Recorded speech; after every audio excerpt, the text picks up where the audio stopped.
খিদের জ্বালা রাত ২টা। হস্টেলের রুমে নীরো ছটফট করছে। নীরো, দোস্ত জাইভেন পেটে ডাইনোসর ড্যান্স দিচ্ছে, চলো বাইরে থেকে বিরিয়ানি খেয়ে আসি। জাইভেন, পাগল নাকি? এখন বাইরে নিঝুম রাত, ডাইনিরা ডিউটি দেয়। নীরো, চল না, তুই গেলে তোকে আমার চকলেটটা দিয়ে দেবো। জাইভেন, চকলেট? আচ্ছা চল, কিন্তু কিছু হলে আমি আগে দৌড় দেবো। দেওয়াল টপকানোর সময় জাইভেনের প্যান্ট আটকে গেল।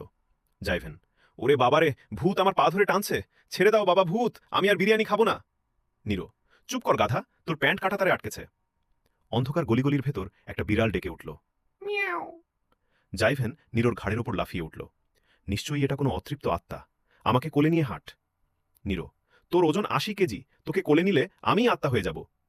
দূরে একটা সাদা কাপড় বাতাসে উঠছে। জাইভেন, ওই দেখ, সাদা শাড়ি পরা পেতনি দাঁড়িয়ে আছে। নীরো, আরে ওটা ধোপার দোকানের চাদর, চল তো। নীরো হঠাৎ দাঁড়িয়ে পড়ল। বিরিয়ানির গন্ধ পাচ্ছি। জাইভেন, কিসের গন্ধ? এটা তো ড্রেনের পচা গন্ধ। নীরো, খিদে লাগলে ড্রেনের গন্ধ বিরিয়ানি মনে হয়, চল সামনে যাই। দোকানে গিয়ে দেখল সব বন্ধ, শুধু একটা কুকুর শুয়ে আছে। নীরো, ভাই কুকুর, বিরিয়ানি কি শেষ? কুকুরটা ঘেউ ঘেউ করে উঠল। জাইভেন এক দৌড়ে ১০০ মিটার দূরে চলে গেল। কুকুরটা এবার ওদের পিছু নিল। জাইভেন, বাঁচাও, কুকুরের বেশে আজরাইল আসছে। নীরো, দৌড়া জাইভেন, বিরিয়ানি না হোক ব্যায়াম তো হচ্ছে।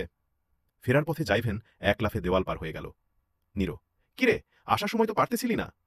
জাইভেন, প্রাণের ভয় থাকলে আমি অলিম্পিকে গোল্ড মেডেল আনতে পারি। রুমে ফিরে নীরো মুখ কালো করে বসে আছে। জাইভেন, বিরিয়ানি তো পেলি না, এখন কি করবি? নীরো, তোর ডর দেখে আমার খিদে মরে গেছে, এখন ঘুমের ঘোরে তুই যদি আমাকে কামড়ে দিস, সেই ভয়ে আমি ঘুমালাম না।